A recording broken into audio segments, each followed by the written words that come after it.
Brand new series जिसका नाम है द वॉर ऑफ कार्ड्स। जो कहानी होने वाली है हमारे हीरो चैन मू की, जो कि एक नॉर्मल से स्टूडेंट होता है लेकिन वो आगे चल के बनने वाला है गॉड ऑफ कार्ड्स। इस कहानी की शुरुआत होती है हमें गार्डियन को दिखाते हुए, जिसके ऊपर एक बहुत ही बड़ी जिम्मेदारी होती है एक कार्ड को प्रोटेक्ट करने की, क्योंकि असल में कोई नॉर्मल सा कार्ड नहीं होता बल्कि उसके अंदर होती है लाइफ मेकिंग की पावर। यहाँ तक इसके बारे में तो हमें ये भी बताया जाता है कि इस कार्ड वर्ल्ड के अंदर इसी सबसे पावरफुल कार्ड के अंदर भरे पड़े हैं ग्रेटेस्ट सीक्रेट्स। ऐसा कहा जा सकता है कि ये जो दुनिया है वो असल में चलती है कार्ड्स के ही बिना पर, और इन सभी में सुप्रीम माना जाता है कार्ड ऑफ गॉड को। और इस दुनिया में जितने भी लोग हैं जो कि हासिल कर लेते हैं मास्टरी वो भी कार्ड्स में, तो फिर उन्हीं लोगों को जिम्मेदारी दी जाती है गॉड्स के द्वारा इस दुनिया को चलाने की, यानी कि वही लोग इस दुनिया की लेगेसी को संभालने का काम करते हैं। और जो सुप्रीम गॉड ऑफ कार्ड है उसका मास्टर अभी तक सैकड़ों सालों में कोई भी नहीं बन पाया, क्योंकि वो जो कार्ड है उसकी पावर्स अभी सोई हुई है, वो जागेगी उसके मालिक के मिलते ही। वजह से कार्ड ऑफ गॉड को अब भेज दिया गया था अर्थ पर इस दुनिया में उसका नया मालिक को चूज करने के लिए, जो कि बहुत ही जल्द उसको मिल जाएगा। और ये कार्ड उसे ही अपनी पावर्स को भी दे देगा, क्योंकि अब वक्त आ चुका होता है कार्ड ऑफ गॉड के जागने का। जो कार्ड ट्रैवल करते हुए पहुंच जाता है एक छोटी सी शॉप के अंदर। इसके बाद अब कहानी यहाँ से शिफ्ट होती है और हमें दिखाया जाता है एक वेपन मेकिंग कंपनी को, जहाँ पर सारे के सारे कॉर्पोरेट वर्कर्स अपना काम कर रहे थे। जिन सभी के ग्रुप्स अलग अलग होते हैं उन सभी लोगों के काम भी अलग अलग ही थे। और यहाँ का जो पावर सोर्स होता है वो भी एकदम ही सिक्योर जगह थी, जहाँ से एक्चुअली में एक दरवाजा खुलने वाला होता है टेलीपोर्टेशन के लिए, जिसके ओपन होते ही अब यहाँ से सारे के सारे वेपन्स को ले जाया जा रहा था। यहाँ पर जैसे जैसे करके कंटेनर्स आ रहे थे वर्कर्स अपने काम में भी लगे हुए थे, लेकिन अभी तक इनमें से किसी को भी आने वाले खतरे का जरा सा भी अंदाजा नहीं था, क्योंकि तब इस पोर्टल के अंदर से निकलते हुए दिखाया जाता है कुछ डार्क एनर्जी को, जहाँ से अब लोगों के सामने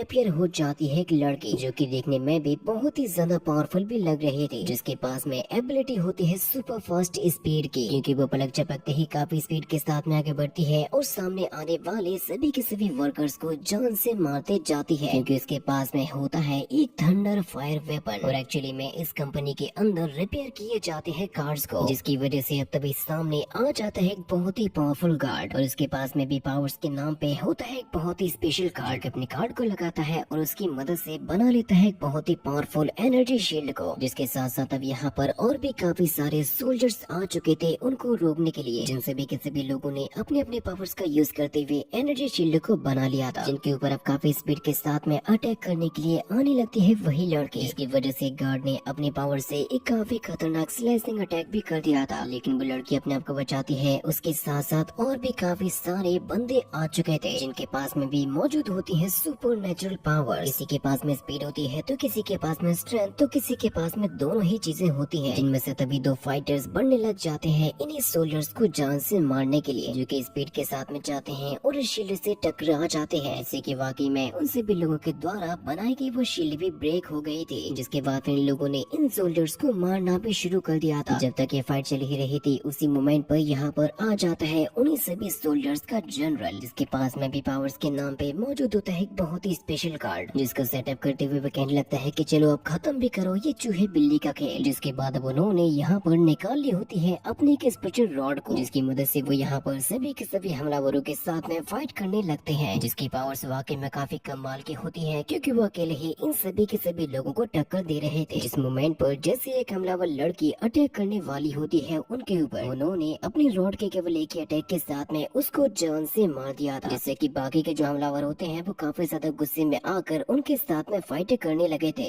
जनरल का पावर लेवल वाकई में काफी कमाल का होता है, क्योंकि वो अकेले ही इन हमलावरों की टीम के काफी सारे लोगों को मार भी चुके थे। जो नजारा देखिए उस टीम की जो लीडर होती है, जिसका नाम हमें बताया जाता है ज़ारा, वो काफी गुस्से के साथ में अटैक करने के लिए जा रही होती है जनरल के ऊपर। इसके साथ इससे कहता है कि ज़ारा ज्यादा भावुक मत बनो, हमें यहाँ से निकलना ही होगा। तो फिर ज़ारा अपने विप की मदद से काफी खतरनाक हमले करने लग जाती है जनरल के ऊपर। जनरल भी अपने रॉड की मदद से अटैक कर रहे थे, लेकिन ज़ारा कहती है कि अभी ये खेल खत्म नहीं हुआ, तुमने जो भी किया है उसका खामियाजा तो तुम्हें भुगतना ही होगा, क्योंकि अभी तो ये सिर्फ बदले की शुरुआत ही हुई है। जिसने वाकई में अपने विप के काफी खतरनाक हमले करते हुए जनरल को इंजर्ड भी कर दिया था। इसके बाद ज़ारा नीचे आकर जनरल के ऊपर अटैक करने के लिए जाने लगती है। जनरल तुरंत ही सारे के सारे कंट्रोल को भेज देती है सेंटर में, ताकि वो लोग यहाँ पर आकर सारे के सारे कवरेज को संभाले। जैसे कि अब यहाँ पर आ जाता है एक बहुत ही पावरफुल टैंक, चारों तरफ से एनर्जी को एब्जॉर्ब करता है और अटैक कर देता है ज़ारा के ऊपर। लेकिन ज़ारा को बचाने के लिए सामने आ जाते हैं उसके